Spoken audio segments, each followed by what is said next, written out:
UPSC के इम्तिहान में कोई फर्जी सर्टिफिकेट लगाकर बैठे परीक्षा पास हो जाए और उसके बाद वो ट्रेनिंग भी लेने लगे। यूपीएससी जो देश की सबसे सर्वश्रेष्ठ संस्था मानी जाती है, उसके अभ्यर्थियों की भी सर्टिफिकेट फर्जी मिलने लगे, तो ये कितनी चिंता की बात है। यूपीएससी को इसके लिए स्पष्टीकरण देना पड़े, पुलिस से ये कहना पड़े कि ये धोखा हुआ है, केस दर्ज करो, और पुलिस केस दर्ज करे। जो ट्रेनिंग कर रहा है अधिकारी आईएएस के, उसके ऊपर अब यूपीएससी के कहने पर मुकदमा हो रहा है। ईडब्ल्यूएस की सर्टिफिकेट का लाभ वो लोग उठा रहे हैं और आईएएस बन रहे हैं जो लोग पिछली नौकरियों में आईपीएस या ऐसी ए कैटेगरी की नौकरियों में चुने जा चुके थे। कई सोशल मीडिया पोस्ट पर खुलेआम अब ये सबूत के साथ बातें आ रही हैं जिसकी पुष्टि सीधे हम नहीं करते, इसकी पुष्टि तो यूपीएससी को करनी चाहिए कि अगर सोशल मीडिया पर लोग सैकड़ों की संख्या में पड़ताल करके बता रहे हैं कि अमुक की डिग्री फर्जी, अमुक की सर्टिफिकेट फर्जी, अमुक का ईडब्ल्यूएस कैटेगरी का लाभ लेना फर्जी, अमुक का कैटेगरी में चेंज हो जाना कैसे संदेह पैदा करता है। यूपीएससी जैसी संस्था पर इतना गहरा सवाल पूरे देश की सरकार के तंत्र के ऊपर एक गहरा सवाल खड़ा करता है। आज के वीडियो में इसकी पड़ताल करेंगे।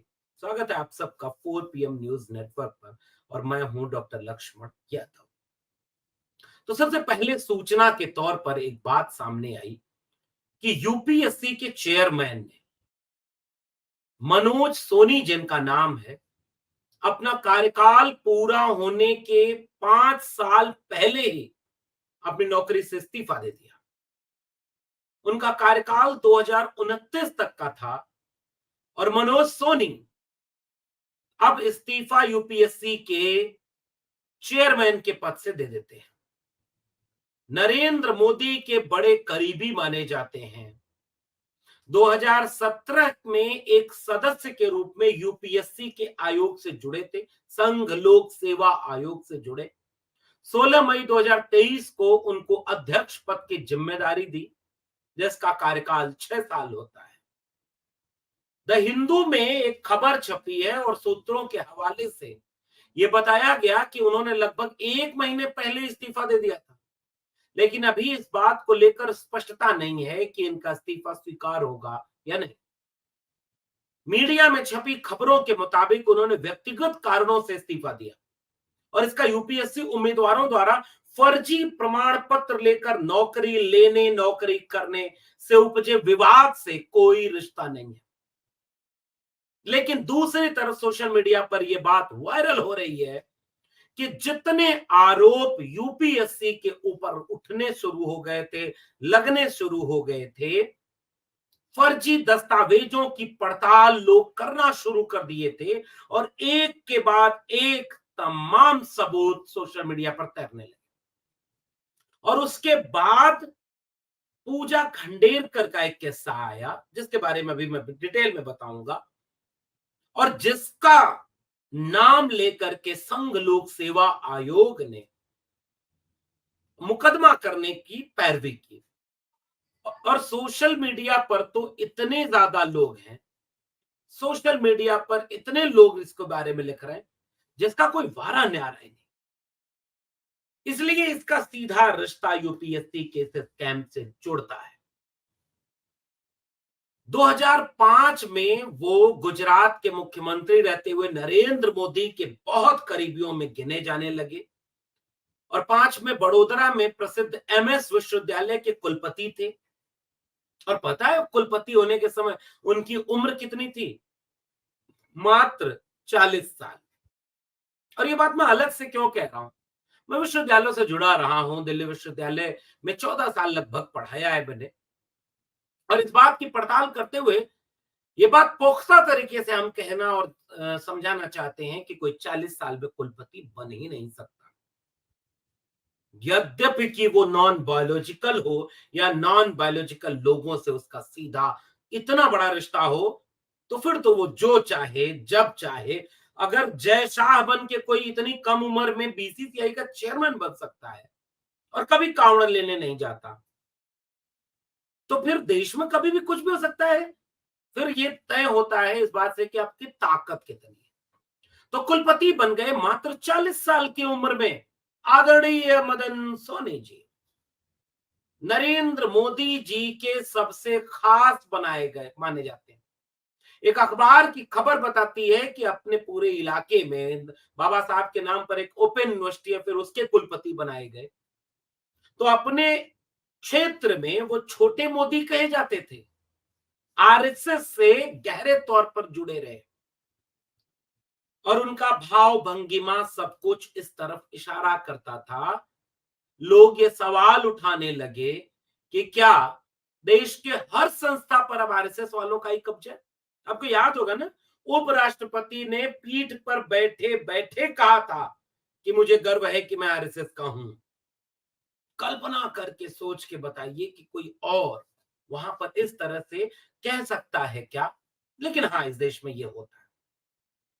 2 विश्वविद्यालय के कुलपति 3 कार्यकाल तक, और उसके बाद इतने गहरे रिश्ते, इतने नजदीकी रिश्ता, एक पे एक इतना मजबूत पद, और इन पदों के बाद ये सारी कवायद कि वो अब इस्तीफा दे रहे हैं। संघ लोक सेवा आयोग में जब मैं यूपीएससी की तैयारी किया करता था, तो 2014 में हमने एक आंदोलन खड़ा किया कि उसमें भारतीय भाषाओं के लोगों का सफलता का प्रतिशत ही नहीं मिल पाता। भारतीय भाषाओं के लोग उस बार 980 के आसपास, जितना मुझे याद आ पा रहा है, पद थे, जिसमें से केवल 27 लोग गैर अंग्रेजी भाषी थे। यूपीएससी कैसे बायस करता है, यूपीएससी कैसे भाषा के नाम पर भेदभाव करता है, और उसके लिए हमने ढेर सारे प्रमाण जुटाए थे कि मूल प्रश्न पत्र अंग्रेजी में बनता है और उसका हिंदी अनुवाद इतना घटिया होता है कि वो भेदभाव पैदा करता है। मॉडल आंसर अंग्रेजी में बनता है जिसका अनुवाद दिया जाता है लोगों को चेक करने के लिए। इंटरव्यू का प्रभाव अंग्रेजी वाला है। जैसे उस समय एक विवाद बना था कि स्टील प्लांट अंग्रेजी प्रश्न पत्र में लिखा था और उसका हिंदी अनुवाद लोहे का पौधा कर दिया गया था। वॉच डॉग का हिंदी अनुवाद कुकुर दृष्टि कर दिया गया था, और ऐसे बहुत सारे सबूत मिले थे। और संघ लोक सेवा आयोग पर तमाम तरह के सवाल उठाए जाते रहे। बाद के दिनों में यह भी सवाल उठता रहा कि संघ लोक सेवा आयोग का इंटरव्यू क्या जाति और धर्म के नाम पर उतना तटस्थ और निष्पक्ष होता है क्या, जितना हम उम्मीद करते हैं। लेकिन इस पर कभी खुलकर बात होती नहीं। पिछले दिनों एक ट्रेनी आईएएस थी, पूजा खेडकर। इसका जब विवाद सामने आया तो फिर से पूरी यूपीएससी पर चर्चा होने लगी। इसके पहले कई बार इसके घोटालों और घपलों पर सोशल मीडिया में चर्चा होती रही कि जो वेटिंग लिस्ट बना दी जाती है और रिजर्व कैटेगरी के लोग जो वेटिंग लिस्ट में डाल दिए जाते हैं, वो लिस्ट क्लियर होती है या नहीं होती है, लेकिन बाद में उसकी सूची गायब हो जाती है। पता ही नहीं चल पाता कि कितने आरक्षण के कोटे के तहत लोग एससी एसटी ओबीसी के लोग आईएएस बने, क्योंकि इसका सबूत ही नहीं इस तरह से दिया जाता। इस तरह के कई संगीन सवाल यूपीएससी पर उठते रहे। लेकिन इस बार क्या हुआ कि पूजा खेटकर नाम की एक ट्रेनी आईएएस, और उसकी जब गाड़ी 4 छल्ले वाली वायरल हुई, उसका अंदाज वायरल हुआ, तो फर्जीवाड़ा सामने आ गया और यूपीएससी ने जांच करवाई और पता चला कि बड़े पैमाने पर पूजा खेड़कर ने फर्जीवाड़ा और जालसाजी की। यूपीएससी की जांच रिपोर्ट कहती है कि पूजा खेड़कर ने न केवल अपना नाम बदला, बल्कि अपने पिता और माता का भी नाम बदला। इतना ही नहीं, उसने अपनी तस्वीर, अपना सिग्नेचर, अपना ईमेल आईडी, अपना मोबाइल नंबर, एड्रेस, सब कुछ बार बार और कई बार बदलकर यूपीएससी की परीक्षा दी। उसको निर्धारित अटेम्प्ट से ज्यादा अटेम्प्ट भी मिला इस फायदे में, इस घपले और घोटाले के चलते उसने ज्यादा अटेम्प्ट दिए, और उसके बाद समय सीमा से ज्यादा परीक्षा का लाभ उठाया। सिविल सेवा परीक्षा 2022 में अनंतिम रूप से अनुशंसित उम्मीदवार पूजा मनोरमा दिलीप खेडकर के दुर्व्यवहार की विस्तृत और गहन जांच की गई। पता चला कि इतने घोटाले उसने किए। आपराधिक मुकदमे चलाने की बात उसमें तब की गई और इसमें मुकदमा दर्ज कर लिया गया। उनकी मां मनोरमा और पिता दिलीप खेडकर भी चर्चा में। उसका एक वीडियो आया जिसमें कथित तौर पर एक किसान को बंदूक दिखाकर धमकाती नजर आई। मनोरमा ने पुणे के मुलशी में धड़वली गांव में 25 एकड़ जमीन खरीदी थी और कुछ अन्य जमीनों पर कब्जा करने की कोशिश कर रही। यानी पिता से लेकर के पूजा खेड़कर के विवाद जब सामने आए तब इसकी जांच शुरू होने लगी और उसके बाद केस मुकदमा करना पड़ गया। कल्पना करिए 2021 में Pooja Khedkar civil service exam non creamy layer OBC और PWD persons with benchmark disability category के तहत दिया और बाद में पता चला कि ये सर्टिफिकेट ही जाली हैं। खुद को नॉन क्रीमी लेयर का कैंडिडेट बताया था। वहीं उसके पिता ने अपने चुनावी हलफनामे में 40 करोड़ रुपए की संपत्ति बताई थी। तो वो नॉन क्रीमी लेयर में ओबीसी का फायदा कैसे उठा रही है? और यदि किसी कैंडिडेट के पिता की आय 40 करोड़ रुपए, उसके बाद पुणे में 4 स्थानों और अहमदनगर में 3 जगहों पर जमीन है, कुल संपत्ति 1,93,00,000 रुपए है, 42 लाख रुपए आय हो रही है। और उसके बाद उनका पीडब्ल्यूडी वाला भी सर्टिफिकेट फर्जी, ऐसा पूरी सोशल मीडिया पर भरा पड़ा है। एक दूसरे आईएएस अभिषेक सिंह का नाम मीडिया में चर्चा में है और मैं फिर से पूरे पड़ताल के साथ कह रहा हूं, ये सोशल मीडिया में जितनी चर्चा है इसकी पुष्टि हम नहीं कर रहे कि किसी का हमने नाम ले लिया तो हम ये आरोप लगा रहे हैं। ये बात पूरी सोशल मीडिया में तैर रही है, वो हम बात आपके सामने रख रहे हैं। यूपीएससी को या इन लोगों को इसकी पड़ताल करके पुख्ता जानकारी सामने समाज के रखनी चाहिए। हम तो वो बातें बता रहे हैं कि जो फर्जीफिकेशन का पूरा मामला यूपीएससी के अंदर में आ गया। अभिषेक सिंह फर्जी डिसेबिलिटी का सर्टिफिकेट लगाकर यूपीएससी परीक्षा पास की और आईएएस है, 2011 बैच के आईएएस है। और ये मीडिया में खबरें चल रही हैं कि उनका डांस करने और जिम का वायरल हो रहा है वीडियो, रील्स बना रहे हैं।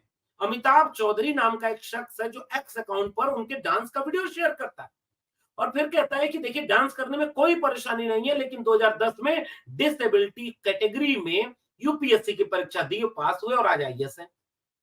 हर साल दर्जनों फर्जी विकलांगता और फर्जी जाति प्रमाण पत्र के मामले सामने आते हैं। सिस्टम को धोखा देकर ऐसे जाने कितने लोग आईएएस बने होंगे, आईपीएस बने होंगे, लेकिन क्या यूपीएससी की साख पर यह सवाल या निशान खड़ा नहीं करता?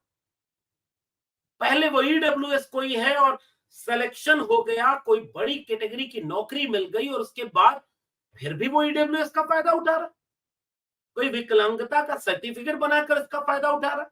तो फिर ये कितना बड़ा अन्याय उस पूरे समुदाय के लिए है जिसके लिए आरक्षण के प्रावधान किए गए। और देश की सबसे प्रतिष्ठित संस्था यूपीएससी, क्या कागज पत्र चेक करने में जब इसके ऊपर पब्लिक में इतने सवाल उठ रहे हैं तो उसकी साख कहां बची? तब इशारा लगता है कि क्या ये सब कोई सुनियोजित तंत्र, कोई स्कैम की तरह तो नहीं हो रहा है और जरूरतमंद का हक छीन लिया जाए। सोशल मीडिया पर मुकेश का पूरा एक इंस्टाग्राम से लेकर ट्विटर पर अकाउंट है और मुकेश ने इस तरह की कई पड़ताल की है। मुकेश कई पड़ताल करते हुए जाने कितने ईडब्ल्यूएस लोगों को मुकेश मोहन ने एक एक करके नाम और फोटो दे करके यह बताया कि कैसे कैसे क्या क्या हो रहा है। इसका जवाब यूपीएससी को देना चाहिए या इन लोगों को देना चाहिए। जितनी पड़ताल मुकेश मोहन ने की है, खुरपेंच नामक एक आईडी ने की है, वो पब्लिक डोमेन में तैर रही है। जैसे दुर्गा प्रसाद अधिकारी हैं, 2011-21 में 205वीं रैंक के साथ आईपीएस बने यूआर कैटेगरी में, फिर ईडब्ल्यूएस का सर्टिफिकेट बनवाया और 22 में 162वें रैंक पे आईएएस बन गए। विश्वजीत पांडा का नाम आया जिसमें 2016 में एनआईटी राउरकेला से बीटेक की, लिंडा इंडिया लिमिटेड में नौकरी की, पिताजी सरकारी मास्टर हैं, भाई 2015 के बैच के आईआरएस हैं, ईडब्ल्यू सर्टिफिकेट बनवाया और 343 रैंक के साथ यूपीएससी में 2023 में नौकरी पाई। आयुषी जैन 2020 में 50वीं रैंक के साथ आईपीएस बनी, नौकरी ज्वाइन नहीं की, फिर ईडब्ल्यूएस का सर्टिफिकेट बनाकर 2022 में आईएएस हो गए। रवि कुमार सिहाग का नाम इस पूरे खोज में आया। 2018 में 337वीं रैंक, आईआरटीएस ज्वाइनिंग मिली। 19 में 317वीं रैंक, आईडीएस मिला। फिर 2 साल सर तैयारी की और 21 में 18वीं रैंक हासिल की और ईडब्ल्यूएस कैटेगरी लगानी पड़ी। विजयवर्धन सीएससी 2018 में 104वीं रैंक से आईपीएस, फिर ईडब्ल्यूएस सर्टिफिकेट लगाया, 288वीं रैंक आईएएस बन गए। विपिन दुबे, पिता अधिवक्ता, दादा बीडीओ, ईडब्ल्यूएस की सर्टिफिकेट, 2021 में 361वीं रैंक आईपीएस, फिर 2023 में 238 रैंक के साथ आईएएस। आनंद सिंह 2019 में यूपी पीसीएस में ईडब्ल्यूएस लगाया और उसके बाद यूपीएससी 2020 में ईडब्ल्यूएस लगाया, आईपीएस नियुक्त हुए और 21 में फिर ईडब्ल्यूएस लगा के आईएएस बन गए। ऋषिराज राय लेखपाल रहे, फिर ईडब्ल्यूएस सर्टिफिकेट बनवाया, डिप्टी जेलर बने, 20 में डिप्टी जेलर से शादी की, 2022 में ईडब्ल्यूएस सर्टिफिकेट से 336वीं रैंक आईआरएस। निमिष त्रिपाठी, पिता फॉरेस्ट गार्ड, यूपीएससी में 2020 में 622वीं रैंक, आईसीएएस में सिलेक्शन जो ग्रुप ए की नौकरी मानी जाती है। फिर ईडब्ल्यूएस की सर्टिफिकेट का 2023 में 368वीं रैंक। शिव नारायण शर्मा 2017 में आईआरएस 278वीं रैंक जनरल कैटेगरी, 2018 में आईपीएस 149वीं रैंक जनरल कैटेगरी, 2020 में आईएएस 220वीं rank EWS category. Ashima Goyal 2019 में 65वीं रैंक, फिर ईडब्ल्यूएस लगाया। इनकम टैक्स डिपार्टमेंट ने वेरीफाई किया कि ईडब्ल्यूएस फर्जी है, ये मीडिया में बाकायदे आ रही। 21 में 320वीं रैंक से आईएएस बन गए। पीडब्ल्यूडी की सर्टिफिकेट में ऐसे ही 2019 में प्रियांशु पीडब्ल्यूडी कोटा 5वीं कैटेगरी के साथ 650वीं रैंक हासिल की, सर्विस अलॉट नहीं। 2021 में 245वीं रैंक लिया। ऑर्थोपेडिकल हैंडीकैप से 2019 में प्रफुल्ल देसाई का नाम आया हैंडीकैप ऑर्थोपेडिकल हैंडीकैप में, फिर उसके बाद अमोल 8वें का नाम आया और उसके बाद इस तरह के कई नाम पीडब्ल्यूडी, ईडब्ल्यूएस और ओबीसी सर्टिफिकेट में जालसाजी के साथ सामने आ रहे हैं। मैं फिर से कह रहा हूं, ये सोशल मीडिया पर खबरें तैर रही हैं। इन नामों की पुष्टि हम नहीं करते, हमें नहीं पता कि इसकी पेचीदगी क्या है, इसकी तकनीकी पहलू क्या है, लेकिन हम ये जरूर कहते हैं कि अगर यूपीएससी जैसी संस्था के ऊपर संदेह अगर पब्लिक डोमेन में आ गया तो यूपीएससी को केवल पूजा खेड़कर के मामले में जांच करके एफआईआर दर्ज करने से मामला ठंडा नहीं होगा, या मनोज सोनी इस्तीफा दे देंगे तो बात खत्म नहीं हो जाएगी। अगर मनोज मोहन खुरपेट जैसे सोशल मीडिया अकाउंट एक एक पड़ताल करके पब्लिक डोमेन में कई दिन से रख रहे हैं और अभी तक किसी ने उन पर आपत्ति नहीं की, जाने कितनों की सर्टिफिकेट फर्जी, जाने कितनों के कोटा फर्जी, जाने कितनों के पूरे मामले फर्जी हैं, दुरुपयोग कर रहे हैं। और सबसे ज्यादा दुरुपयोग ईडब्ल्यूएस सर्टिफिकेट का हो रहा है। सो कॉल्ड मेरिटधारी लोग ये कर रहे हैं, सो कॉल्ड मेरिटोरियस। और कहां कर रहे हैं? यूपीएससी जैसी संस्था में। इससे बड़ा एग्जाम कंडक्ट कौन कराएगा? नीट का पेपर लीक हो जाए समझ में आता है, हालांकि ये भी कैसे समझ में आएगा, लेकिन यूपीएससी, फिर देश में बचा क्या? क्या यूपीएससी इन बातों का जवाब नहीं देना चाहिए? क्या यूपीएससी को इस तरह के तमाम नाम जो पब्लिक डोमेन में आ रहे हैं, इसकी फिर से जांच कमेटी बिठाकर एक एक चीज का जांच नहीं कराना चाहिए? क्या उन दोषियों पर कार्रवाई नहीं होनी चाहिए जो लोग इसमें शामिल थे, जिनकी लापरवाही या साजिश के तहत ऐसा हो रहा है? और क्या ठीक ईडब्ल्यूएस पर फिर से बहस नहीं होनी चाहिए? जो लोग कल तक ये कहते रहे कि आरक्षण का लाभ कौन ले रहा है, तो जरा ईडब्ल्यूएस कोटे वाला आरक्षण का लाभ बताओ कौन ले रहा है? और फिर से मैं जाते जाते एक बात कह दूं, प्रोफेसर की पोस्ट पर ईडब्ल्यूएस रिजर्वेशन कैसे लागू हो सकता है? कभी सोचिएगा, आपको एक होमवर्क देकर जा रहा हूं। प्रोफेसर की पोस्ट पर वही अप्लाई कर सकता है, लगभग सैलरी 2.5 लाख 3 लाख के आसपास होती है प्रोफेसर की, तो अप्लाई वही करेगा जो एसोसिएट प्रोफेसर होगा। और एसोसिएट प्रोफेसर की सैलरी 1.5 से 2 लाख, 2.25 लाख। और जो 2.25 लाख या औसत मान लो 2 लाख रुपए, यानी 24 लाख रुपए एक साल में कमा रहा है वो प्रोफेसर में ईडब्ल्यूएस पर कैसे नौकरी पाएगा? क्योंकि ईडब्ल्यूएस कोटा की शर्त है कि 8 लाख के नीचे गरीब होना चाहिए, गरीब समण होना चाहिए बेसिकली। What is this? क्या है ये? इसको जरा सोचिएगा, विचार करिएगा। अगर आपको चुटकुलों वाली नफरत से मौका मिल जाए तो, अगर आपको जाति के नाम पर एससी, एसटी, ओबीसी को मिलने वाले आरक्षण के लिए चुटकुले आपने भी सुने होंगे और आप भी मानते हैं कि इसमें कुछ गड़बड़ है, तो ईडब्ल्यूएस पर आपने ये आंकड़े सुने या नहीं सुने, तब मैं मानूंगा कि आप कितने जागरूक नागरिक हैं। अन्यथा आप भी उतना ही देख रहे हैं जितना आपके मतलब का है। सोच कर बताइएगा नीचे कमेंट बॉक्स में। फिर मिलेंगे किसी और विशेषण के साथ। तब तक के लिए बहुत बहुत धन्यवाद।